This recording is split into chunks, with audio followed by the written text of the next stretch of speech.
पुंडलिक वरदेव हरे विठ्ठल श्री ज्ञानदेव तुकाराम पंढरीनाथ भगवान की जय. माऊली ज्ञानेश्वर महाराज की जय. जगद्गुरु तुकाराम महाराज की जय. श्री संत मुक्ताबाई की जय. सद्गुरु दिगंबर महाराज की जय. सद्गुरु अरुण जी महाराज की जय. हरे राम राम राम हरे हरे. हरे कृष्ण कृष्ण कृष्ण हरे हरे.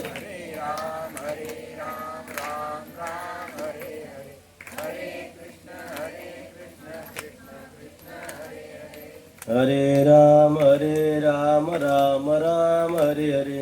हरे कृष्ण कृष्ण कृष्ण हरे हरे.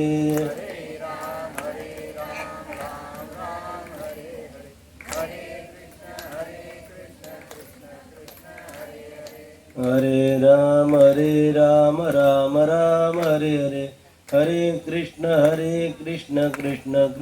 कृष्ण हरे हरे.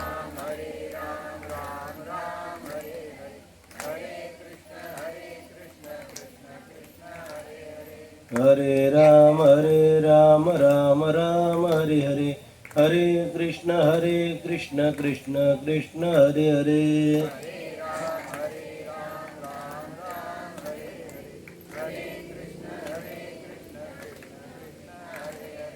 हरे राम राम हरे हरे. हरे कृष्ण कृष्ण कृष्ण हरे हरे.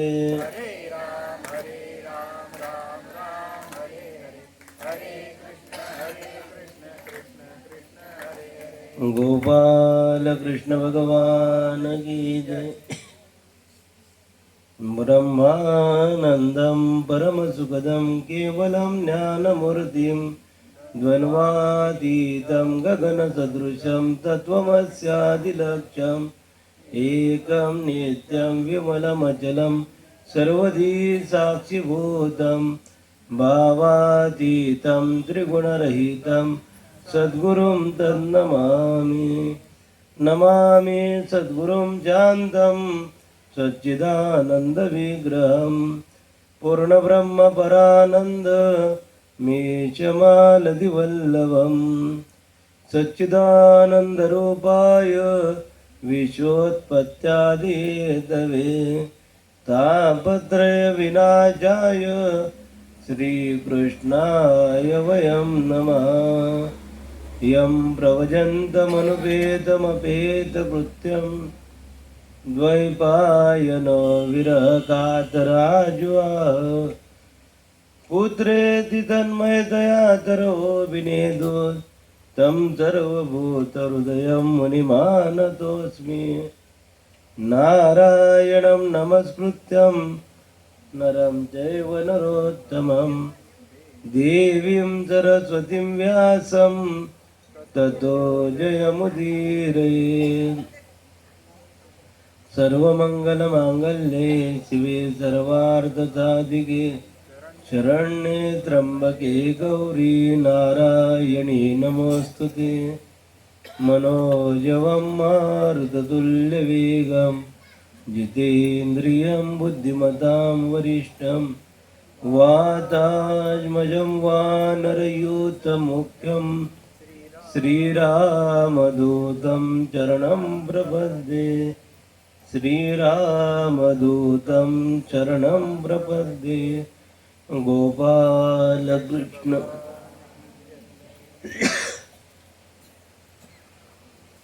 ओम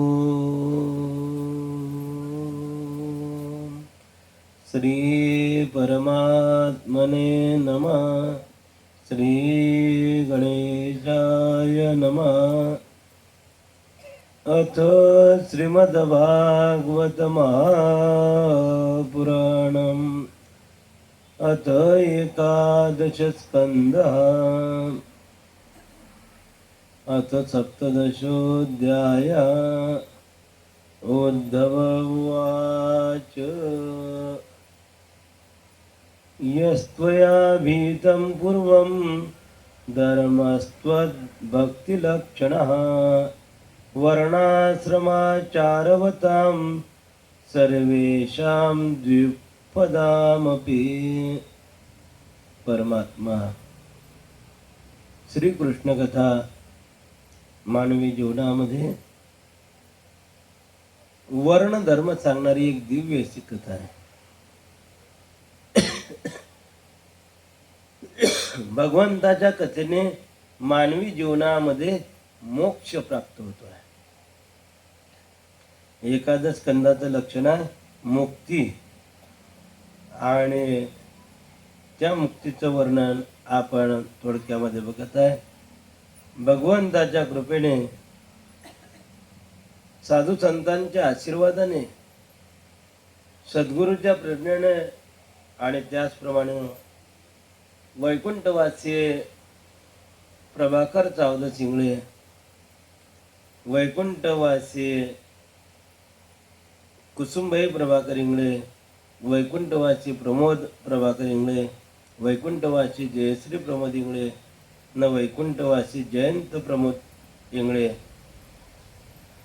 यांच्या पुण्यस्मरणार्थ आयोजित केलेला आपला हा अखंड हरिनाम सप्ताह, आणि त्या सप्ताहातील आजचं हे 7व्या दिवसाचं द्वितीय सत्रातलं थोडंसं प्रवचन बाकी आहे.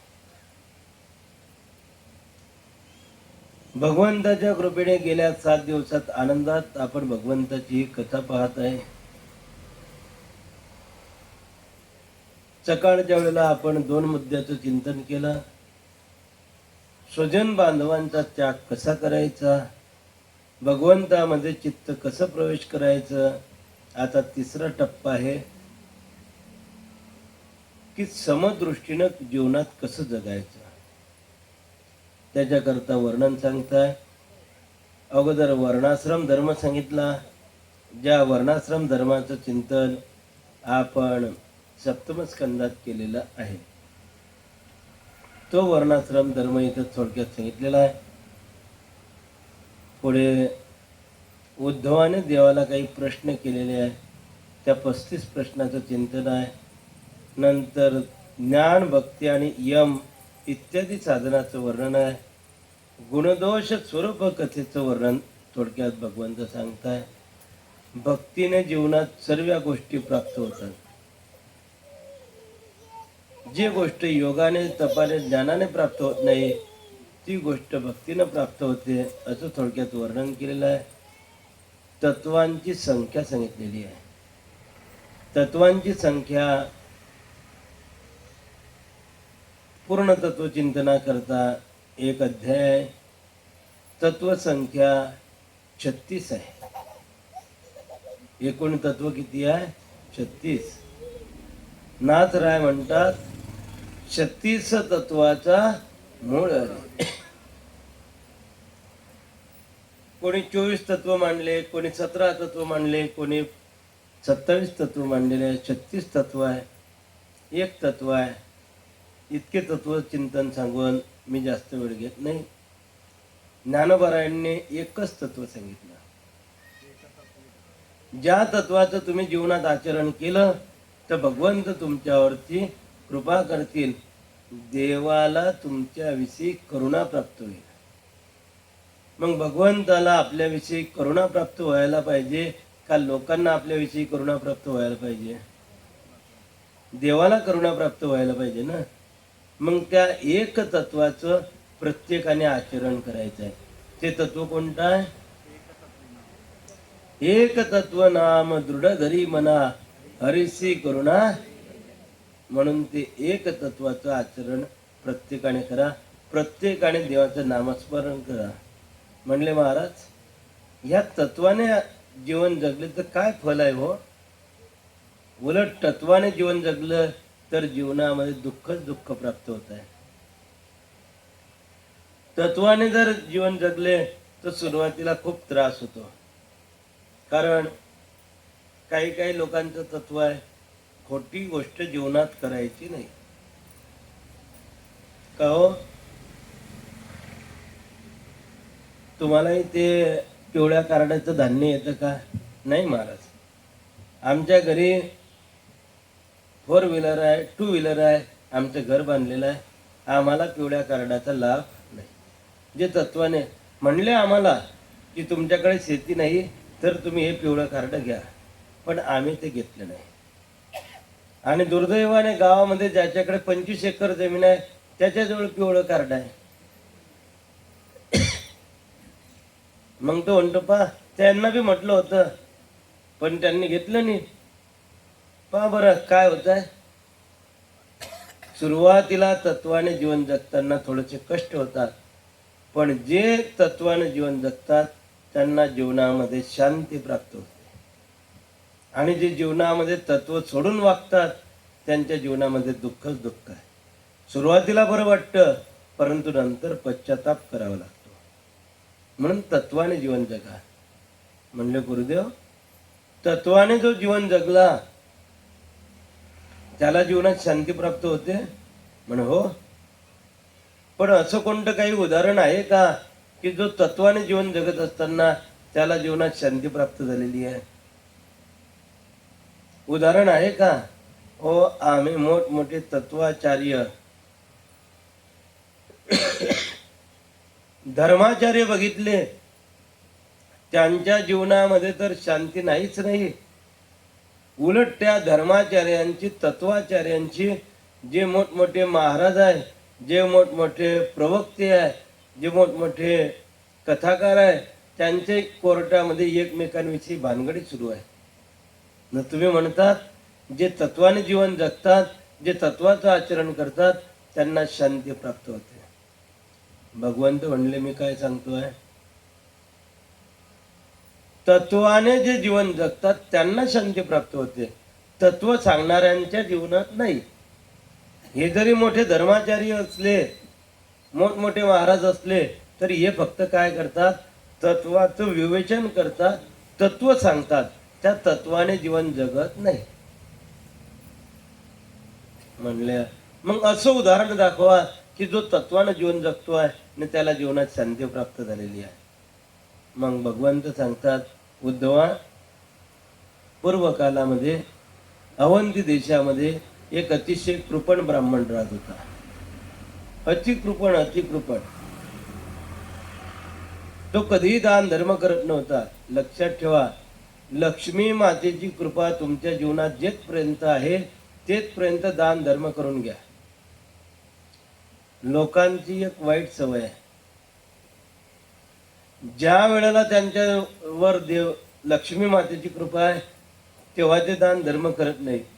आणि मग लक्ष्मी माता जेव्हा त्यांच्या घरातून निघून जाते तेव्हा म्हणता, काय करता, आम्हाला बी वाटतं की आपण असं करावं, पण आमचं कर्म गांडू, आम्हाला काहीच परवडत नाही, आमच्या घरी आता पैसाच नाही. अरे जेव्हा होता तेव्हा तुम्ही सत्कर्मामध्ये खर्च केला का? 2 वारकरी 5 वारकरी तुम्ही जीव घातले का? लक्षात ठेवा.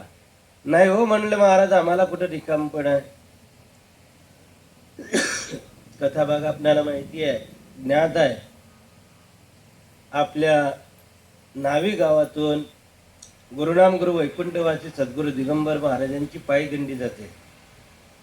पायी दिंडी करता जे खर्चाची तजवीज केली जाते ते लोकवर्गणीतून केली जाते. मग लोकवर्गणीतून तजवीज केली जाते. आपल्या नावे गावातून बऱ्याच ठिकाणी दिंडी करता मदत येते. आमचे धनुसर आहे, नाथ मंदिर आहे, खंडेराव वाडी आहे, दिंडी करता मदत येते.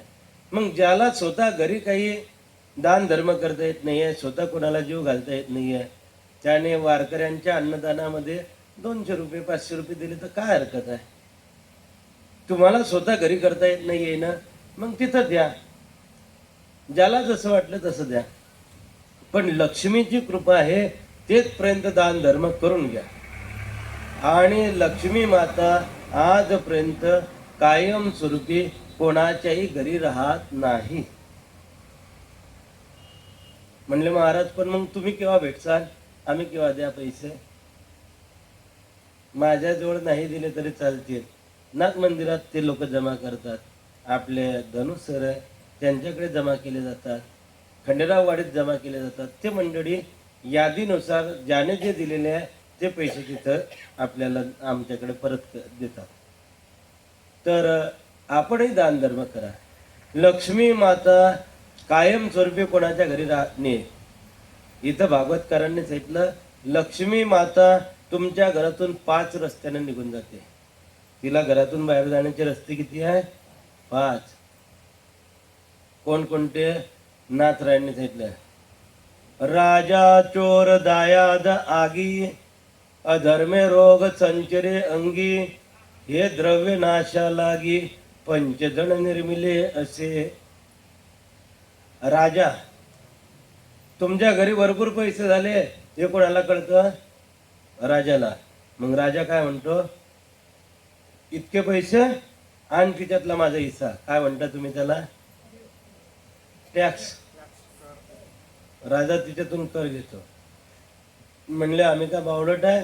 राजाला समजूच देणार नाही, घरातच ठेवत जाऊ. मग चोरांना समजतं यांच्या घरामध्ये भरपूर पैसा आहे. मग चोर येतात, रात्री छातीवर सुरा ठेवता, जे तू पैसे का मारू? गीताय म्हणे हो सर्वे. लक्ष्मी माता निघून जाते. तिसरा रस्ता आहे दायाद, म्हणजे भाऊबंद. जवळचे नातेवाईक येतात, भाऊ मुलाला नोकरी लागते, द्यान जरा 2 लाख रुपये, द्यान 2.5 लाख रुपये. पैसे घेऊन जातात, परत आणायचं नाव नाही. मग हे पुन्हा पुन्हा मागतात, निरोप देतात, ते करतात. मग लोक म्हणतात का हो? कोण आहे तो माणूस घडे घडे तुमच्याकडे येत होतं? आहे आमचा दूरचा नातेवाईक. पैसे घेताना कसा होता? जवळचा होता ना. आता पैसे देणे आले तर कसा नातेवाईक झाला? दूरचा. बरं, पण दूरचा आहे पण काय तो नेहमी नेहमी हो थोडेसे पैसे घेतले ते, पण त्या पैसेही करता येतो. मग लोक म्हणले, अहो ज्याचे पैसे आहे त्याला त्या पैशांचं काम असेल ना. काय काम असेल हो? त्याचे पतपिढीत इतके डुबले, त्या अमक्याने इतके डुबवले, त्या ढमक्याने तितके डुबवले. मग त्याला विचारवा, तुला बी डुबवू नये का? त्याचं काय केलं? इतक्या लोकांनी पैसे डुबवले, त्यांचं काय केलं? अरे पण त्याला काम असेल ना. काय काम असेल? त्याच्या घरी इतके पैसे आहे, इतके पैसे आहे, कधी आकाडी लावली तर महिनाभर त्याची इस्टेट जळणार नाही. म्हणजे आपले इस्टेट पेटवायला काय उभा राहिला तो? आपले पैसे घिसन. शक्यतो ज्यांना नातेसंबंध सांभाळायचा आहे त्यांनी तिच्यात पैशांचा व्यवहार करू नका. भाऊबंद पैसे नेतील, नातेवाईक पैसे नेतील, ते परत आणणार नाही. राजा चोर दायाद आगी, तुमच्या संपत्तीला आग लागेल, लक्षात ठेवा. म्हणून संपत्तीचं दान धर्म करा. म्हणले महाराज आम्ही काही इतके बावळट आहे की आग लागेल अशी संपत्ती जमा करू? हो, पैसे आले की लगेच बिस्किट घेत जाऊ. कशाच्या? काय लोक हुशार आहे हो रे बाबा तुमच्या गावले. आमच्या गावले लोक म्हणतात पार्ल्याचे बिस्किट घेत जाऊ, सोन्याचे बिस्किट. 4 रस्ते बंद करण्याचं सामर्थ्य तुमच्या जवळ आहे. राजाला टॅक्स देऊ शकत नाही, चोराला चुकवू शकतात, भाऊबंधांना देणार नाही, संपत्तीला आग लागणार नाही, असे तुम्ही संपत्ती ठेवू शकतात. पण 5वा रस्ता एक वेगळा आहे. एकच असा आजार तुमच्या अंगात येईल की डॉक्टरकडे जावं लागेल.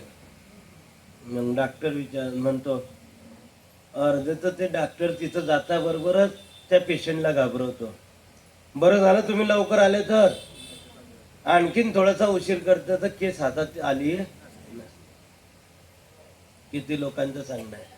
मग बरं काय झालं? बाबा आता ते डॉक्टरकडे गेल्यानंतर काय झालं हे ते सहजासहजी सांगता का? हे चेकिंग करा, ते चेकिंग करा, ते चेकिंग करा, ते चेकिंग करा. ते चेकिंग करा म्हणजेच तो पेशंटला अर्धा तरी टाकता. मग सर ते शेवटी सांगतात की तुमचा एक व्हाल गेलाय. काय गेलाय? व्हाल. बरं, व्हाल गेलाय, मग नवीन व्हाल बसवावं लागेल. नाहीतर तुमचं काही खरं. बरं मग डॉक्टर साहेब किती खर्च येईल? खर्च 5 लाख रुपये लागतील. किती? म्हणे असा कोणता वाल लावताय तुम्ही 5 लाख रुपयाचा? आमच्या गावाला 50 रुपयामध्ये 3 इंची हा एवढा मोठा हॉल भेटतो. हं? तो म्हणला ओरिजिनल टाकसान का? तो म्हणला ओरिजिनल या जगतात काहीच नाही, सर्व डुप्लिकेटच आहे. पहा, जिवंत राहायचं असेल तर टाका, नाही तर जा घरी. घाबरलेला असतो ते अगोदर घाबरवून देतात. घरी येतो, पैसे मोजतो, मनामध्ये विचार करत जातो, मी कधी सप्त्याला 50 रुपये दिले नाही. हं?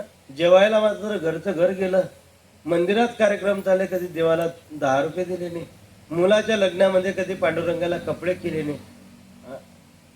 आणि आज इतके 5 लाख रुपये चालले, 5 लाख रुपये चालले. पण मरणाची भीती आहे ना. डॉक्टर जवळ येतो, डॉक्टर हे घ्या 5 लाख रुपये. मग डॉक्टर ते 5 लाख रुपये घेतात. याचं सुरू असतं, डॉक्टर साहेब मी जिवंत राहिलो पाहिजे, मी जिवंत राहिलो पाहिजे. डॉक्टर बोलत नाही. पूर्ण 5 लाख रुपयाची कॅश मोजून घेतात. कॅश मोजून घेतली, काउंटरमध्ये टाकली, कुलूप लावतो. मग डॉक्टर बोलायला सुरुवात करतात, काय लावला रे? मी जिवंत राहिलो पाहिजे, मी जिवंत राहिलो पाहिजे.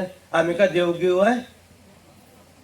हा, मग तो म्हणतो पैसे कशाचे घेतले? पैसे कशाचे?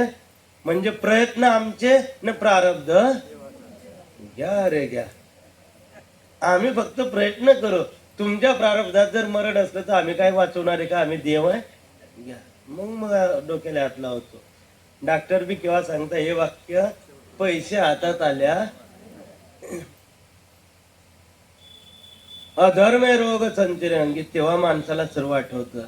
आपण कधी परमार्थ केला नाही, कधी दान धर्म केला नाही, कधी उष्ट्या हाताने कावळा हाकलला नाही. हीच परिस्थिती त्या अवंती देशामध्ये एक ब्राह्मण राहत होता, त्याची परिस्थिती होती.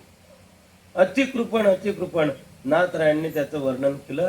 दिवाळी दसरा जुने जोंधळे पाठवी घरा. पूर्वीच्या काळामध्ये असं खाण्यापिण्याची सुबत्ता होती का? सर्व धान्याच्या कोठ्यांना कुलप होते. मग तो दिवाळीच्या दिवशी, दसऱ्याच्या दिवशी जुने जोंधळे द्यायचा घरी स्वयंपाक करायला. हे घ्या, हे दळा, मग संध्याकाळी भाकरी करा. कोणत्या दिवशी? दिवाळीच्या दिवशी. आज मजूर तरी दिवाळीच्या दिवशी भाकरी खातो का? पण हा अति श्रीमंत शेठ दिवाळीच्या दिवशी जुने जोंधळ्याच्या भाकरी करायला लावायचा. मग एरवी काय खात होते देव जाणे. नाथांनी तर बहार केली. त्याच्या घरामध्ये उंदीर राहत नव्हते, उंदरांनी त्याच्या घराचा त्याग केला होता. कशामुळे? अरे यालाच खायला, हाच स्वतः खात नव्हता तर त्यांना काय खायला भेटेल? ऋतू काळे फळे येती, त्या फळांची भेट तोंडाला नाही, फक्त डोळ्यांना भेट व्हायची. कधी फळ घेत नव्हता, खात नव्हता. अतिकृपण. लक्ष्मी मातेला राग आला. एकदा तरी जीवनामध्ये नाथ भागवताचे पारायण करा. खूप सुंदर नाथ भागवत आहे. लक्ष्मी मातेला राग आला. याच्या घरामध्ये चोरी झाली, संपूर्ण द्रव्य चोर घेऊन गेले. त्याच्या प्रॉपर्टीला आग लागली, संपूर्ण जे स्थावर प्रॉपर्टी होती ती जळून गेली. नंतर शेतामध्ये टोळ आले, न उभं जे पीक होतं ते सर्व पीक नष्ट झालं. त्या पेवामध्ये, धान्यांमध्ये पेव होते ना पूर्वी, धान्य कशात ठेवायचे? पेवात. तिच्यात पाणी शिरलं, सर्व धान्य सोडून गेलं. या जगतामध्ये अतिबुद्धिमान व्यक्ती जर कोण असेल तर भगवंत आहे. चतुरातून शिरोमणी आहे तो देव. देवाने काय कला ठेवली आहे आजपर्यंत कोणालाही सांगता येत नाही. हो, रावणाने 3 प्रतिज्ञा केल्या होत्या. स्वर्गाला जाण्याकरता शिडी लावेल, खारा समुद्र गोळ करेल, न सोन्याला सुगंध आणेल. आणू दिला का देवाने? हो, स्वर्गाला जाण्याकरता शिडी जर लावली असती तर त्या शिडीवर कोण बसले असते? वारकरी. अरे बापरे, हे तर दांडुरंगे त्या शिडीवर उभे राहते, न गंधावाला आणि टिळ्यावाला आला तर त्याला लाटणं खाली फेकत जाते. सर्व दारुडेच बशी राहते वरच्या पासून तर खाल्लो. म्हणून देवाने ते शिळीनी लावू दिली. समुद्र जर गोळ केला असता, आज 30 रुपये किलोनं मीठ विकलं जात आहे. समुद्र जर गोळ केला असता तर मिठाचे भाव किती झाले असते? भेटलंच नसतं. गोरगरिबाला अळणीच खावं लागलं असतं. सोन्याला जर सुगंध आला असता तर चोरांना सोनं शोधण्याची गरजच पडली नसती. ते आले की फक्त कपाट शोधते, असे सुगंध घेते. या कपाटात दिसतंय रे सोनं, इकडून वास येतोय. देवाने सोन्याला सुगंध नाही येऊ दिला. अहो, देव किती चतुर आहे. बारे, तुमच्या घरामध्ये अन्नधान्य आहे. देवाला माहिती होतं पुढे चालून लोक अन्नधान्य खूप साठवून ठेवतील. गोरगरिबाला अन्न खायला भेटू देणार नाही. म्हणून देवाने अशी युक्ती केली की त्या अन्नामध्ये काही दिवस झाल्यानंतर लगेच किडे पडतात. कशा करता? तुम्ही घरामध्ये जास्त ते साठवणूक करू शकत, देवासारखा चतुर कोणी नाही. घरातलं द्रव्य गेलं, उभं पीक गेलं, धान्यामध्ये पाणी शिरलं, ते धान्य सोडून गेलं. एक एक गाडी असलेला शेठ आता मात्र गरीब झाला. माणसाची किंमत कोटपर्यंत आहे? माणसाला किंमत कोटपर्यंत आहे? पैशाचं दुसरं नाव काय आहे? अर्थ. ज्याच्या जवळ आहे अर्थ त्याच्या जीवनाला आहे अर्थ. ज्याच्या जवळ नाही अर्थ त्याच्या जीवनाला नाही अर्थ. गरीब माणूस कधी किती हुशार असला तर लोकांच्या गणतीत असतो का? नाही. पैसे पाहिजे. एकेकाळी असलेला शेठ आज संपूर्ण लक्ष्मी माता निघून गेल्यामुळे आज तो अत्यंत गरीब झाला. मग लोक थट्टा करू लागले. गावातले लोक अद्वा तद्वा बोलू लागले, पाहो, हे आमच्या गावचे भले मोठे सेठ आहे, भले मोठे सेठ आहे. घरामध्ये आल्यानंतर घरातले लोक अद्वा तद्वा बोलायचे. कधी आम्हाला नवे कपडे घेतले नाही, कधी चांगल्या नव्या चपला घेतल्या नाही. हा काय करायचा, लोक कथा कीर्तनाला गेले की तिथं जे चांगल्या चपला असल्या त्या घरी घ्यायचा.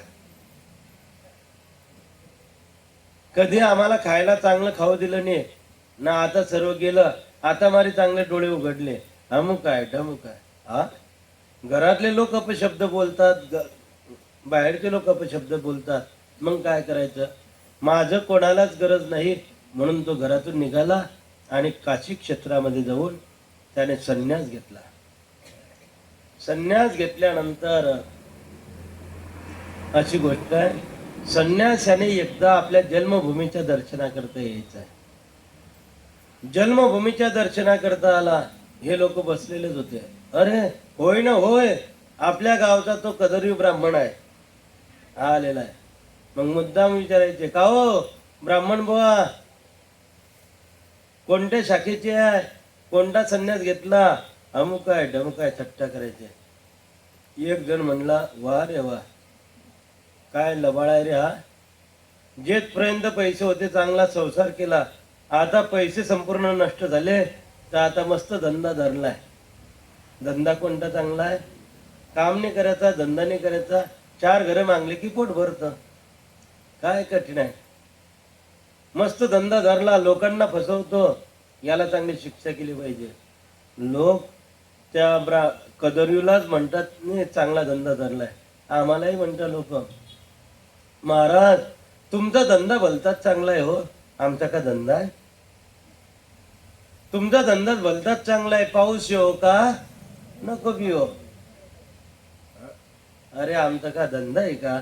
आणि जर आमचा धंदा चांगला आहे तर तुम्ही बी या ना या धंद्यामध्ये. नाही नाही, आपल्याला कुठे जमतं. मग बोलणं कसं काय जमतं? अरे एक अभंग म्हणायला तयार नाही, एक टाळ वाजवायला तयार नाही. काय शोकांची काय सांगावं. एवढ्या मोठ्या समाजामध्ये आता टाळकरी राहिले नाही. पूर्वी अशी पद्धत होती, घरपट्टी टाळकरी होता. मंदिर छोटे होते तर त्या मंदिरामध्ये टाळकऱ्याला बसायला जागा नव्हती. प्रत्येक घरातला एक माणूस टाळ वाजवायचा, मंदिरात जायचा. नंतर काळ बदलला, पुऱ्या भावकीतून एक जण मंदिरात जायला लागला, तो टाळ वाजवायचा. आता आणखीन काळ बदलला, मला असं वाटतं पुऱ्या गावातून एकच टाळकरी राहील. असं नाही. देवाचं भजन करा. पूर्वापार आपले वाडवडील भगवंताचं भजन करत होते. नंतर काही मुलं त्याला त्रास देऊ लागले, कोणी त्याची कंठ घेऊन जाऊ लागले, कोणी त्याला अद्वा तद्वा बोलताय, कोणी त्याची घोंगडी घेताय, कोणी त्याचं कमंडलू घेऊन जातं, रुद्राक्षमाळा घेऊन जाताय. खूप खूप त्रास दिला. परंतु तो संन्यासी काही बोलेना. तो जायला लागला की त्या ओट्यावरचे 2 माणसं त्याला थांबवायचे. ओट्यावर बसलेले सर्व माणसं सारखी असतात का? 2 माणसं आतकाडी लावतात, पेटवतात. 2 माणसं ते लवकर पेटण्याकरता तिच्यावर राखेल मारतात. आणि जास्त भडका झाला की 2 माणसं आणखीन ते विझवायला तिथंच असतात. हे काही त्रास द्यायचे, काही त्या पोरांना प्रोत्साहन द्यायचे. आणि तो साधू ज्या वेळेला परतीला निघाला त्यावेळेला ते 2-3 माणसं यायचे. हा, या गावच्या लोकांना लाज नाही, या पोरांना लाज नाही, साधूचा अपमान करता. साधू बुवा, आम्ही तुमचे पाय धरतो, क्षमा मागतो, पण आमच्या पोरांना क्षमा करा, जाऊ नका. कशा करता आळवत होते साधूला? त्रास देण्याकरता. साधूने भिक्षा मागून आणली. जेवायला बसला साधू, त्या लोकांनी इतक्या लाथाबुक्त्या मारल्या परंतु खाणं काही सोडेना. शेवटी एकाला राग आला, माती घेतली न त्या साधूच्या अन्नातच टाकली. साधू एवढा पक्का होता की जितकी माती होती तेवढं ते अन्न बाजूला केलं आणि त्याच्या खालचं खायचा, पण बोलत नव्हता. मग काही म्हणले, आम्ही याला बोलवल्याशिवाय राहणार नाही. घरी गेले, दोर आणले, त्याचे हातपाय बांधले न ओढाताण करू लागले. ओढाताण करू लागल्यानंतर हे भली मोठी गर्दी जमली. देवही गुरुच्या घरी राहत असताना ते गर्दी पाहायला गेले. कशाची गर्दी आहे? देवाला पाहता बरोबर तो साधू हसू लागला, तो भिक्षू हसू लागला. देव त्याच्याजवळ गेले. अरे भिक्षू, तुझ्या डोक्यात फरक पडला? हे लोक तुला एवढा त्रास देत आहे ना, तू हसतो? मग त्याने एक गीत गायलं. देवा, कोण त्रास देत आहे ना, कोणाला दुःख आहे? त्याने जे गीत गायलं त्या गीताचं नाव आहे भिक्षू गीत. खूप गोड गीत आहे. नायम जनो मे सुख दुःख हेतुर न देवतात्मा कर्म काला मन परम कारण मामनंती संसार चक्रम परिवर्तयत यत. देवा, माझ्या दुःखाला नायम जनो मे सुख दुःख हेतू, हे लोक माझ्या सुख दुःखाला कारणीभूत नाही. कोणती देवता नाही, ग्रह नाही, कर्म नाही, काल नाही. आपण तो म्हणतो महाराज आमचं सर्व चांगलं आहे हो, पण आमचा हा शेजारी चांगला नाही, त्याच्यामुळे मन काही लागत नाही. आपण दुःखाला कारणीभूत शेजाऱ्याला धरतो. महाराज आमच्या घरात इतका आनंद होता, इतका आनंद होता की काय सांगावं. पण हे पांढऱ्या पायाची पोर ह्या पोऱ्यानं आणली तेव्हापासून आमच्या घरात सर्व कटकटी सुरू झाल्या. तुम्ही दुःखाला कारणीभूत कोणाला ठरवलं? सुनबाईला ठरवलं. कोणीच दुःखाला कारणीभूत नाही आहे. मन परम कारण मामनंती, मनात वाची रे पूर्व संचित केले, त्या सारिके भोगणे प्राप्त झाले. ह्या जगतात आपला खरा शत्रू जर कोण असेल तर हे मन. आपला शत्रू आपल्या विषयी जितकं वाईट चिंतन करत नाही तितकं स्वतःचं मन आपलं वाईट चिंतन करतं. म्हणून मन करा रे प्रसन्न, सर्व सिद्धीचे कारण. जीवनामध्ये नेहमी प्रसन्नता ठेवा. कशातही दुःख जीवनात ठेवायचं नाही. अरे 2 दिवसाचं जीवन आहे, कितीक दिवस आपण दुःख करत बसायचं? देवाने जीवन दिलेलं आहे, प्रसन्नतेनं आनंदानं जीवन जगा. पहिल्या दिवशी प्रवचनात श्लोक गीतेचा सार सांगितला. जो हुआ वो अच्छा हुआ, जो हो रहा है वो भी अच्छा हो रहा है, और जो होगा वो भी अच्छा होगा. कायम स्वरूपी तर आपल्याला इथं राहायचं नाहीये ना. जे आहे तिच्यात आनंद मानायचा. जीवनामध्ये गेलेला दिवस कधीही परत येत नाही. तुम्ही किती जरी बोटं मोडले आणि किती जरी दुःख करत बसले, कोण तुमचं दुःख हरण करणार आहे? करणार आहे? कोणी नाही.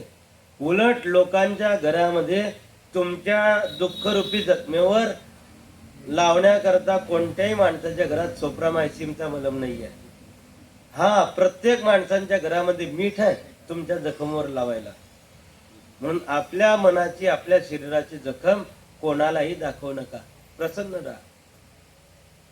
अरे वा, काय मंदिरात जाये ना, काय नाचे ना, काय भजन करे ना, अमुक आहे ना ढमुक आहे ना. आता ते याच्या घरी कसं झालं हो? हा, लक्षात ठेवा. का हो, तुमच्या शेतामध्ये काही जंगामला नाही, मग आपण दुःख करायचं का? लोक बोलतात ते मी पहा, आम्ही मंदिराचं तोंड पाहिलं नाही, कधी देवाचं दर्शन घेतलं नाही, पण दरवर्षी आमच्या इथं स्लॅब पडतो, घर बांधतो आहे. आमचं काय कमी झालं? मग याला वाटतं खरंच देवाची भक्ती नाही केली तरी पैसा भेटतो. पैसा भक्तीने नाही तर तुमच्या पूर्वसंचिताने भेटतो. देवाला दोष देऊ नका, आपल्या प्रारब्धाला दोष द्या. आमचं संचित वाईट आहे. काल मी सांगितलं, देव तर देण्याकरता तयार आहे, पण आपण त्या मोठ्या मुलासारखे आहे, सर्व बाधा जमा करणारे आहे. त्या पैशाने आपण चुकीचं वागू म्हणून देव आपल्याला ते गोष्टी देत नाही. नेहमी प्रसन्न राहा. नुकसान झालं तरी देवाची मर्जी. का हो, वा, काय तुमच्या कांद्याला 1600 रुपये कोणी? बापा बापा, एवढा भाव? महाराज, या वर्षी तर ते खूप जिंकाले हो. अरे, त्यांच्या घरचे कांदे 70 रुपये किलो नाही इकाले निसते. खूप पैसा झालाय. का हो, खरं आहे महाराज, भगवंताची कृपा. देवाने मला हे लक्ष्मी माता सांभाळण्याकरता दिली. देवाचा मी विश्वास पात्र आहे म्हणून देवाने मला इतके पैसे दिले. पैसे दिले तरी आनंद आहे, नाही दिले तरी आनंद. दुःख करायचं नाही. कोणालाही दुःखाला कारणीभूत ठरवू नका. ग्रह नाही, कर्म नाही, काल नाही, काहीच नाही. आपलं जीवनच, मनच दुःखाला कारणीभूत आहे. हो, मी सांगितलं ना, मन चिंती ते वैरी न चिंती. एका माणसाने जेवायला बोलवलं.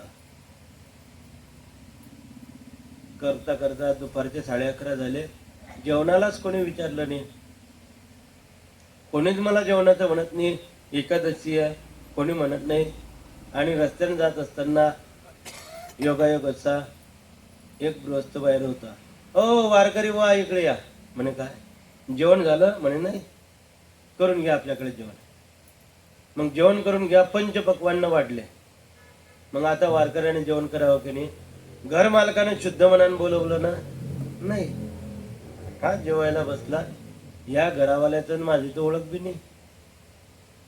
मग यानं कसं काय बोलवलं असेल? बरं, बोलवलं तर बोलवलं, पंचपक्वान्न वाढले. कशी काय पंचपक्वान्न केली असतील? बहुतेक यानं ह्या अन्नात तर काही टाकलं नसेल ना. अन्नामध्ये तर काही टाकलं नसेल. खाऊ घालणाराचा हेतू शुद्ध आहे, पण खाणाऱ्याचं मन अशुद्ध आहे. त्याच्या मनामध्ये वाईट चिंतन झालं आणि मग त्याच्या मनामध्ये चलबिचल झाली. मग लगेच माझं पोट दुखत आहे, मला काही जेवायचं नाही, जेवायचं नाही. ताटवून उठून पळून गेला. भुकेला राहिला. कोणामुळे? त्या घरमालकामुळे. स्वतःच्या मनामुळे. मनामध्ये चुकीचे संदेश आले म्हणून त्याला दिवसभर उपवासी राहावं लागलं. मन प्रसन्न ठेवा. संसारातही मन प्रसन्न ठेवा आणि परमार्थातही मन प्रसन्न ठेवा. हे भिक्षू गीतातून समजलं. प्रपंचामध्ये कोणाला दुःखाला कारणीभूत ठरवू नका. आपलं कर्म तसं आहे. खूप मोठी गोष्ट आहे. खूप सुंदर भिक्षू गीता आहे. आमचे गुरुजी म्हणायचे, चतुर्थ आश्रमातल्या लोकांनी या भिक्षू गीताचा पाठ करायचा. उगच माझी सुनबाई खराब आहे ना माझा मुलगा खराब आहे, कोणालाही दोष द्यायचा नाही. नंतर ऐल गीत येतं. ऐल गीतामध्ये सुंदर वर्णन आहे की संगम न कुर्यात असताम शिष्णो धरत रूपाम क्वचित. असत लोकांची संगत करू नका. कोण आहे असत लोक? जे शिष्ण आणि जिभेच्या अधीन गेलेले आहे ते असत आहे. त्यांची संगत कोणी करायची नाही. त्यांच्या संगतीत गेले तर तुमचं पतन होईल. नंतर क्रियायोग सांगितला. प्रत्येकाने घरामध्ये देवपूजा केलीच पाहिजे. पूजा करणे हे आपलं आद्य कर्तव्य आहे. पूजा करायची आहे. नंतर परमार्थ निरूपण केलं आणि परमार्थ निरूपण झाल्यानंतर आता यदुकुळाचा संवार येतो आहे. संपूर्ण यादवांनी अनेक कर्म आटोपलेला आहे. तर्पणादी विधी झाला आणि दुर्दैवच त्यांनी मदिरा पान केलं. मदिरा पान केल्यानंतर एकमेकांना अद्वा तत्वा बोलू लागले. बोलत असताना वादविवाद निर्माण झाला आणि वादविवाद निर्माण झाल्यानंतर तिथं का शस्त्र होते, त्यांनी ते गवत उपटलं, त्या गवताचं एरिका गवताचे शस्त्र झाले आणि एकमेकाला मारू लागले. ही गोष्ट बलरामदादांनी पाहिली. अय मूर्खांनो, भाऊ भाऊ भांडण करता काय? तुम्हाला काही लाजा वाटतंय का? सख्खे भाऊ भांडणं करतात. बलरामदादा आले. अय सर्व भांडणाचं मूळ हा बलराम आहे, यालाच मारून टाका रे. यादव देवाच्या अंगावर आले. बलराम दादाला राग आला. मूर्खांनो, विनाशकाले विपरीत बुद्धी, मला भांडणाचं मूळ समजतात का? घेतला नागरनं मुसळ, सपासप सपासप सपासप मुलं मारत चालले. आणि मुलं मारत मारत बलराम दादा समुद्राजवळ गेले. समुद्राजवळ त्यांनी आपला विग्रह टाकला, शेषाचं रूप धारण केलं, समुद्रात निघून गेले आणि संपूर्ण यदुकुळाचा संहार झाला. भगवंत पिंपळाच्या झाडाखाली बसलेले होते, लेटलेले आहे, डोक्याखाली हात आहे. धन्य आहे भगवंत, संपूर्ण यदुकुळाचा संहार झाला, पण देवाच्या डोळ्यातून एक पाण्याचा थेंब नाही आला. समदृष्टी आहे, समविचार आहे. असे बसलेले आहे, पायावर पाय ठेवलेले आहे. देवाच्या पायावर पाय असल्यामुळे तळपाय असा होता, अतिशय लालबुंद होता तळपाय. दुरून व्याधान पाहिलं, अरे देवाचं शरीर श्याम वर्णाचं आहे, हे हरिण आहे. आणि जो लालबुंद दिसतोय ते त्या हरणाचं तोंड आहे. बरोबर नेम धरला आणि देवाच्या पायाला बाण लागला. भगवंत विहळले. कथा बघा, आपणाला माहिती आहे, देवाचं संपूर्ण शरीर वज्राचं आहे, फक्त तळपाय मात्र नाजूक होते. त्या तळपायाला बाण लागला. भगवंत विहळले. व्याधाला पाहतो तो साक्षात भगवंताला बाण मारला. रडू लागला, देवा मी नरकात जाईल. भगवंताने आपले आयुध आता वैकुंठात पाठवले. रथ पाठवला, सारथ्याला पाठवलेला आहे. दारुक रडू लागला, व्याध रडू लागला, देवा माझ्यामुळे तुम्हाला हा देह त्याग करावा लागतोय. भगवंत म्हणले, माझीच आज्ञा आहे. नाही देवा मी आता नरकात जाईल. भगवंत म्हणले, नरकात नाही, तुला वैकुंठात पाठवतो. देवाने त्या व्याधाला वैकुंठात पाठवलं. सांगा असा कोणी देव आहे का, कोणाचा देव की ज्याला तो हे मानवी तनु त्यागण्याकरता बाण मारतोय, त्याला सुद्धा वैकुंठात जागा देतोय? आहे असा कोणी? भगवंताने त्याला वैकुंठात पाठवलं आणि दारुकाला सांगितलं, आताच्या आता द्वारकेत जा आणि सर्वांना निरोप दे, द्वारकेमध्ये कोणीही राहू नका. आजपासून 7व्या दिवशी ही संपूर्ण द्वारका समुद्र गिळून टाकेल. अर्जुनाबरोबर सर्वांनी इंद्रप्रस्थाला निघून जा. यदुकुळाचा संहार झाला. दारुक रडू लागला, देवा हा अशुभ निरोप मी सांगू कसा? भगवंताने आज्ञा केली, आज माझी शक्ती क्षीण झाली म्हणून तू नाही म्हणतो का? आणि मग दारुक गेलेला आहे. घडलेला वृत्तांत सांगितला. सर्व गोप दुःखी झाले, द्वारकावासी दुःखी झाले. काहींनी देहत्याग केला आणि काहींना घेऊन अर्जुन रस्त्याने जात असताना, इंद्रप्रस्थाला येत असताना वाटेमध्ये अर्जुनाला भिल्लांनी लुटून टाकलं. ही कथा मी तुम्हाला प्रथम स्कंदात सांगितली. भगवंत तिथून उठले. ज्या पिंपळाखाली देव बसलेले होते त्या तीर्थाचं नाव आहे भालुका तीर्थ. देव तिथून उठले आणि स्वधामाला गेले.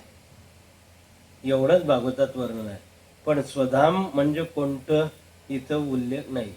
काही लोक म्हणतात देव वैकुंठात गेले, काही लोक म्हणतात निजधामाला गेले, परंतु आपल्या वारकरी संप्रदायातला समज असा आहे की भगवंत स्वधामाला गेले. याचा अर्थ भगवंत तिथून उठले आणि कुठं गेलेले आहे? वैकुंठात, निजधामाला. देव कुठं आहे आज? द्वारकेची अवघी घेऊनी संपदा, आले चक्रपाणी पंढरीसी. तो देव तिथून उठला आणि कुठे गेलाय? पंढरपूरला आहे. म्हणून तुम्हाला पुन्हा हात जोडून प्रार्थना करतो, असा देवादी देव परमात्मा ज्याच्या लीलांनी गुणांनी भरलेला असा श्रीमद भागवत महापुराण, तो भगवंत आज कुठे उभा आहे? तो या भिवरेच्या तटी, तो या भिवरेच्या तटी, तो या भिवरा नदीच्या तीरावर उभा आहे. आपणही वेळात वेळ काढा, त्याच्या पायावर डोकं ठेवा, दर्शन घ्या आणि आपल्या जीवनाची कृतकृत्यता करून घ्या. अशी कथा इथं सांगितलेली आहे. आणि हा एकादश स्कंद समाप्त झाला. द्वादश स्कंद अति छोटा आहे. थोडक्यामध्ये वर्णन असं आहे. राजाने प्रश्न केला, ओम नमो भगवते वासुदेवाय. राजाने विचारलं, गुरुदेव भगवंत स्वधामाला गेले. राजोवाच स्वधामानुगते कृष्णे यदुवंश विभूषणे कस्य वंश भवत पृथ्व्या मे तदाचश्व मे मुने. गुरुदेव भगवंत निजधामाला गेल्यानंतर कोणाचा वंश चालला ते मला थोडक्यात सांगा. शुकदेवजी महाराज सांगतात, भगवंत निजधामाला गेल्यानंतर जरासंधाचा वंश चाललेला आहे. जरासंधाच्या वंशामध्ये पुरंजन नावाचा छोटा राजा होतो आहे. त्याला त्याचा प्रधान शुनक मारून टाकतो आणि मग आपला मुलगा प्रद्योत याला राजगादीवर बसवेल. प्रद्योताचा पालकाचा विषापयोग असे, नंतर त्याचा नंदीवर्धन, असे 5 राजे होतील आणि ते 138 वर्ष या पृथ्वीचा उपभोग घेतील. पुढे शिशुनाग नावाचा राजा होईल. त्याच्या वंशामध्ये 10 राजे होतील आणि ते 360 वर्ष या पृथ्वीचा राजा उपभोग घेतील. पुढे महानंदीला शूद्र पत्नीपासून नंद नावाचा एक महाबलाढ्य मुलगा होईल आणि तो या नंद मोठा, त्याला 8 पुत्र राहतील. तो या पृथ्वीचा उपभोग घेईल आणि मग त्याच्या वंशात या पृथ्वीचा उपभोग घेतील. नंतर कोणी एक ब्राह्मण येईल आणि तो ब्राह्मण खूनगाठ बांधेल, या नंद कुळाचा नाश केल्याशिवाय मी शेंडीला गाठ मारणार नाही. तो आर्य चाणक्य नंदकुळाचा नाश करेल आणि मौर्य वंशी राजा चंद्रगुप्त याला राजगादीवर बसवेल. चंद्रगुप्ताच्या वंशामध्ये सुयश, सुयशाचा संगत, संगताचा शालिशुक, शालिशुकाचा सोमशर्मा असे मौर्य वंशाचे 10 राजे होतील आणि ते पृथ्वीचा 137 वर्षे उपभोग घेतील असं वर्णन केलेलं आहे. नंतर पुढे ही राजशाही नष्ट होईल आणि लोकशाही येईल असं थोडक्यात वर्णन केलेलं आहे. घोर अशा कलियुगाचं वर्णन केलेलं आहे.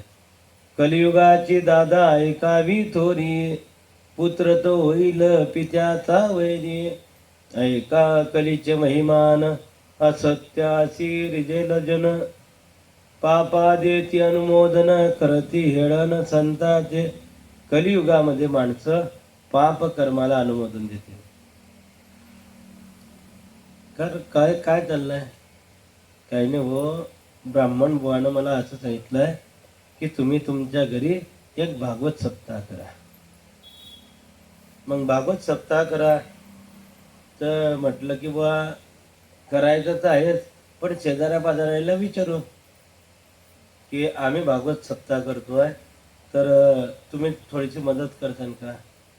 मग काय म्हणता शेजारी पाजारी, आपलं जमणार, आमचं रिकाम पण नाही, तुम्ही भागवत बसवा का काही बी करा, आपलं रिकाम. अरे बुवा काही पैशांची मदत नाही पण ऐकायला तर येसान की नाही. नाही नाही ते बी रिकाम पण नाही, आमचा हरभरा पेरणार, गहू पेरणार, शेत तयार करणे, त्या आमक्याची सासू मेली आहे तरी जाणार, आमचं रिकाम पण नाही, तुमचं तुम्ही पाहिजे घ्या. आणि काय भागवत बसाळणार रे, उलट त्याला सांगता काय होत आहे असं झालं. त्यानं भागवत कथेचं कार्य रद्द केलं. मग 2 महिन्यानंतर गावची जत्रा आली. मग पुन्हा म्हणलं का रे गावाची जत्रा आहे, आपल्या ह्या कॉलनीमध्ये सर्व शांतता राहते म्हणे. मग असं मत आहे की आपल्या कॉलनीमध्ये बी एक तमाशा व्हायला पाहिजे. अरे वा वा वा, बिलकुल आपल्या मनातली गोष्ट बोलले तुम्ही. आपले 5,000 रुपये, पैशाचं कसं काय तुम्ही, अरे आपले 5,000, तो म्हणतो आपले 10,000. अरे पण लोक कोणी आले, अरे सकाळपासून आपले 2 दिवसाची रजा मी टाकतो. तो म्हणतो आपण सर्वजण कोणत्या कर्माला अनुमोदन देत आहे, पाप कर्माला. चांगल्या कर्माला अनुमोदन आहे का नाही. आज आपल्या कॉलनीचं वैशिष्ट्य, ज्या वेळेला पप्पू दादा तिथं मंदिरामध्ये कथेच्या विषयी विचारायला आले त्यावेळेला त्यांच्याबरोबर आपल्या इथले भरत दादा फिरके ते त्यांच्यासोबत आले. महाराज हा सप्ताह करायचा आहे, अवश्य करा. आमच्या रेवा काकाचे तर किती काय फोन आले, महाराज असं झालं पाहिजे, तसं झालं पाहिजे. म्हणजे आपल्या कॉलनीमध्ये केवळ परमार्थाला अनुकूल वातावरण आहे. मी जे सांगितलं त्याच्या विरुद्ध वातावरण आहे. परमार्थाला अनुकूल वातावरण आहे. वाईट गोष्टीचे काही सांगता नाही. आज या पप्पूदादांनी सप्ताह केला, तुम्ही जर कोणीच आले नसते तर आम्ही कोणाला सांगितली असती. म्हणून तुम्हालाही धन्यवाद. तुम्ही कालमानानुसार भगवंताच्या कथेला मान्यता दिली आणि कथा श्रवणाकरता आले. खूप आनंदाची गोष्ट आहे. पण कलियुगामध्ये मात्र सत्कर्माला लोक मदत करत नाही. मग काय करायचं? वर्णन केलेलं आहे. कलेर दोष निधे राजन नास्ति हे को महत् गुणः कीर्तना देव कृष्णस्य मुक्त संग परम वजे. कलेर दोष निधी राजन नास्ति हे को महान गुणः. या कलियुगामध्ये कोणताच महान गुण नाही. पण एक गोष्ट आहे, कलियुगामध्ये जर का तुम्ही भगवंताच्या नामाचं चिंतन कराल, कीर्तन कराल, तर मात्र तुम्हाला ताबडतोब मुक्ती मिळेल. महाराज सांगतात, कलियुगा माझे करावे कीर्तन तेने नारायण देईल भेटे. भगवंताचं नामस्मरण प्रत्येकाने करा. 4 प्रलय सांगितलेले आहे. नित्य प्रलय, नैमित्तिक प्रलय, प्राकृतिक प्रलय आणि आत्यंतिक प्रलय. थोडक्यामध्ये त्या प्रलयाचं वर्णन केलं. नंतर विचारलं, राजा तुला काही ऐकण्याची इच्छा आहे का? राजाने सांगितलं, आता मला काही ऐकण्याची इच्छा नाही. 7वा दिवस आहे, सूर्य अस्ताला जाण्याची वेळ झालेली आहे, मला ऐकण्याची काही इच्छा नाही. मग मी तुला 7 दिवस भागवत सांगितलं, काही परिणाम झाला का? म्हणे कृतकृत्य झालो, इच्छा केली ते पावलं. आता मला मरणाची भीती वाटत नाही. मग शुकदेवाने सांगितलं, राजा मी इथून जाऊ का? म्हणले अवश्य. गुरुदेव तुम्ही वेळात वेळ काढून आम्हाला ही दिव्य भागवताची कथा सांगितली, माझ्या मनातली मरणाची भीती नष्ट केली, म्हणून तुम्ही अवश्य जाऊ शकता. राजाने शुकदेवाचं पूजन अर्चन केलं आणि नूतन वस्त्र वगैरे दक्षिणा दिलेली आहे. आणि शुकदेवजी महाराजांचं पूजन करून शुकदेवजी महाराज तिथून निघून गेले. शुकदेवजी महाराज की जय. शुकदेवजी महाराज की जय. शुकदेवजी महाराज गेले. इकडे राजा जन्मेजयाचा हे होता. आज 7वा दिवस आहे. सर्वांनी नंग्या तलवारी घेऊन उभे राहा, कोणालाही राजाजवळ जाता येणार नाही. कडीकोट पहारा ठेवला. राजाने सांगितलं, जन्मेजया असं काय करतो? अरे कमीत कमी मला ब्राह्मणाचं तर दर्शन होऊ दे, तपस्वी ब्राह्मणाचं तर दर्शन होऊ दे. मग जन्मेजयाने सांगितलं, फक्त तपस्वी ब्राह्मण माझ्या वडिलांना भेटायला जातील. काही सर्पांनी कपटी तपस्वी ब्राह्मणाचे वेश परिधान केले, राजाजवळ गेले. राजा ब्रह्मवित्त होता, हसू लागला. अरे जन्मेजया तिथं काय उभा राहिलेला आहे? हा तक्षक तर इथं आलेला आहे. सर्वांच्या समोर राजाने तक्षकाला ओळखलं. उत्तरेकडे तोंड केलं, पद्मासन घातलेला आहे आणि संपूर्ण प्राण हृदयाकाशात आणला. हृदयाकाशातून ब्रह्मकाशात आणि ब्रह्मकाशातून राजा महाकाशामध्ये लीन झाला. तक्षकाने पाहिलं, अरे ज्या राजाला चावा घेण्याकरता मी आलो होतो तो राजा ते इथून निघून गेला. आता फक्त त्याचं शरीर आहे. जर मी चावा घेतला नाही तर ऋषीची शापवाणी खोटी होईल. तक्षकाने 11 रूप धारण केलं. राजाच्या पायाला चावा घेतला. धडधड धडधड धडधड राजाचा देह पेटलेला आहे. एकच हाहाकार झाला. राजा जन्मेजय तर वस्त्राने तोंड झाकून रडू लागला आणि राजाचा मोक्ष झाला.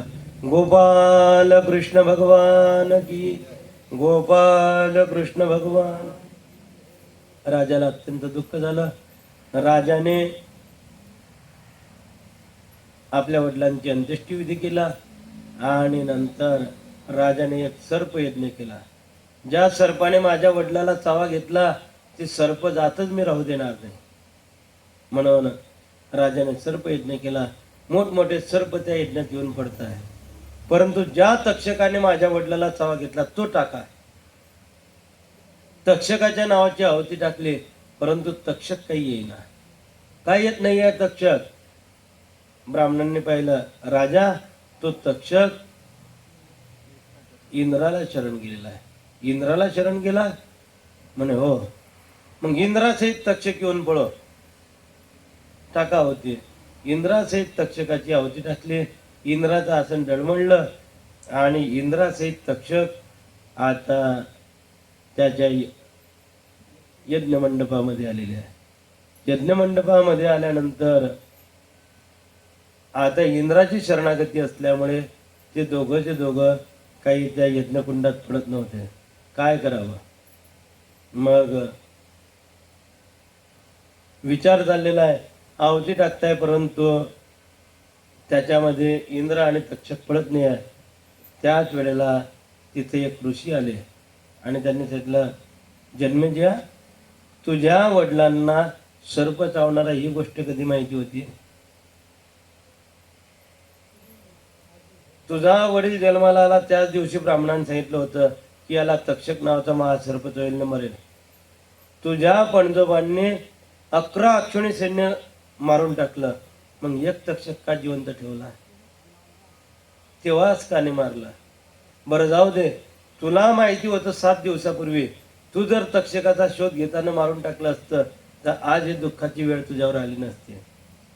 परंतु विधीचं विधान कोणालाही बदलवता येत नाही. तुझ्या वडिलाचं प्रारब्धच तसं होतं की काही केलं तरी त्याचं मरण तक्षकाच्या हातून आहे. मी नेहमी त्या सांगितलं ना, कर्म का लेखा होना सही, वो लिखने वाला झूठा नहीं. कर्म का लेखा होना सही, वो लिखने वाला झूठा नहीं. एक दिन घोडा एक दिन गाडी, एक दिन घोडा एक दिन गाडी, एक दिन पैदल चलना सही, वो लिखने वाला झूठा नहीं. जसं आपल्या प्रारब्धात लिहिलाय ते तसं भोगावंच लागेल. कर्म देते झोले ते कोणाचे न चाले. चौघे पुत्र दशरथांत काळी एकही न होता. एवढे कृष्णाचे वैभव बंदी शाळे वसुदेव. तुका म्हणे कर्मरेखा हे तो न चुके ब्रह्मादिका. ब्रह्मादिक देवाला कर्मरेखा चुकली नाही. आपण तर मनुष्य. म्हणून राजा, हा सर्पयज्ञ बंद कर. सर्प माणसाचे मित्र आहे, त्यांना मारू नको, असं त्या ऋषीनं प्रतिपादन केलं. कोण होते ते ऋषी? कोणत्या ऋषीने राजाला सांगितलंय सर्पयज्ञ बंद करायला? अरे, तुमच्या गावात भागवत सप्ताह झालाच नाही कधी? म्हणे महाराज, आमच्या गावात भले मोठमोठे महाराज आले आहे. महाराज आले तर त्यांनी सांगितले नाही तुम्हाला? बरेच लोक काय आमचे कथाकार चुकीची गोष्ट सांगतात.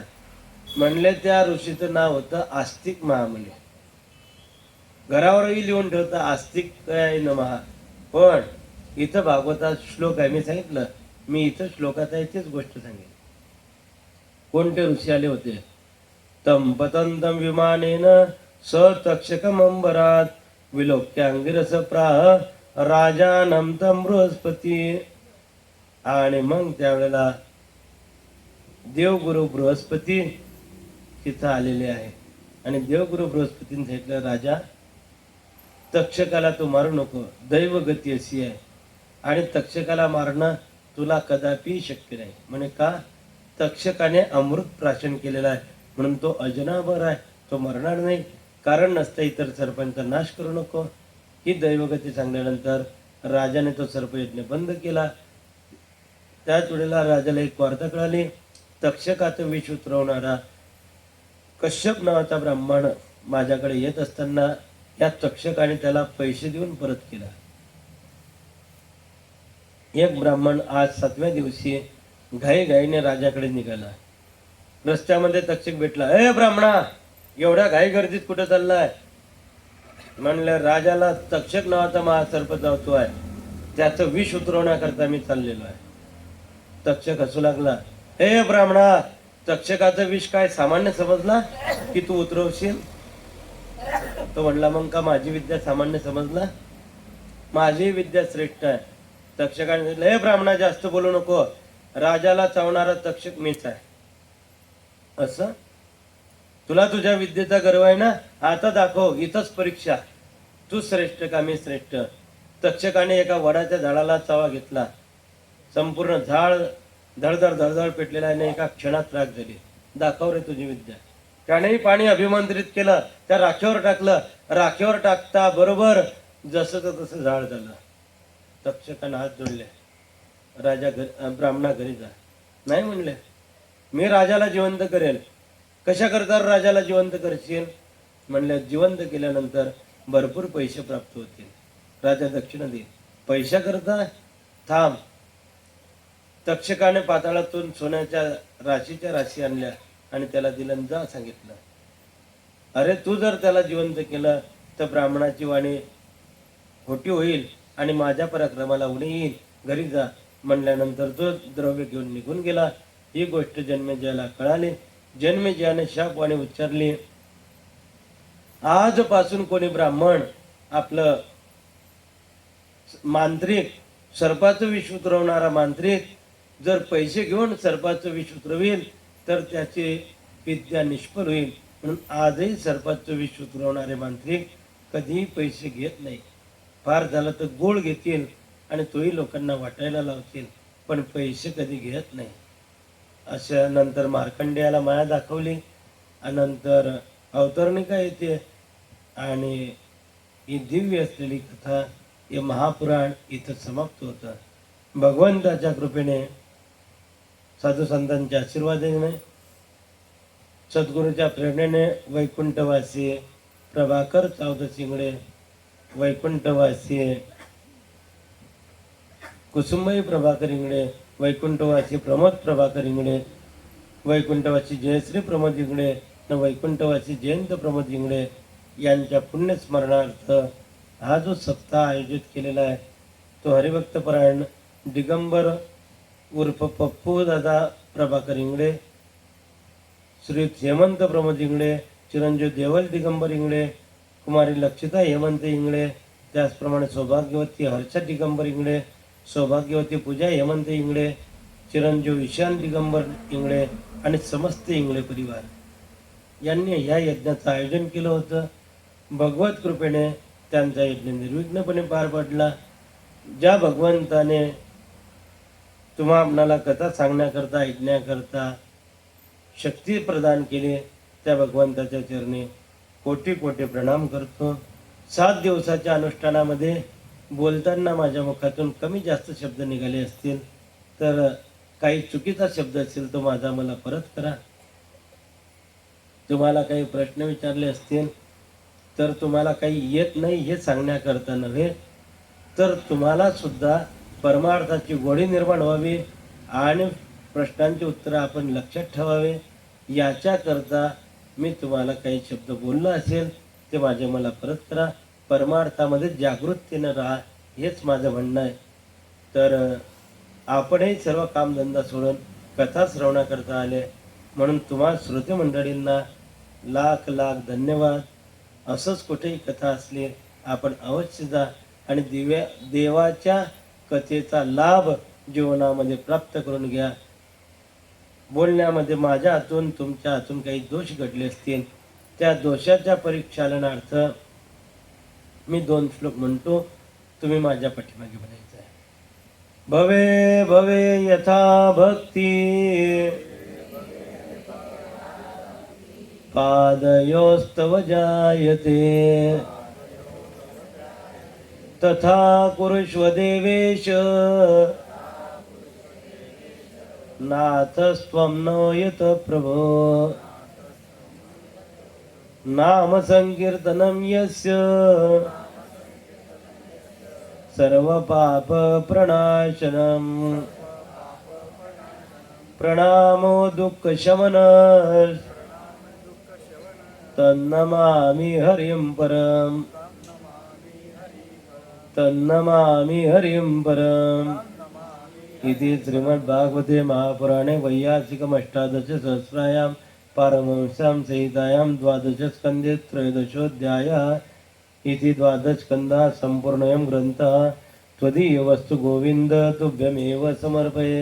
तेन त्वं राग्री कमले रतिं मे यश शाश्वतीं श्रीकृष्णार्पणमस्तु हरि ओम तत्सत् हरि ओम तत्सत् हरि ओम तत्सत् हरे नमः हरे नमः हरे नमः गोपाल कृष्ण भगवान की श्रीमद भागवत महापुराण की. आता 5 मिनिटाची सुट्टी आहे आणि लगेच गीतापाठाला सुरुवात होईल. ज्यांना गीतापाठ करायचा नसेल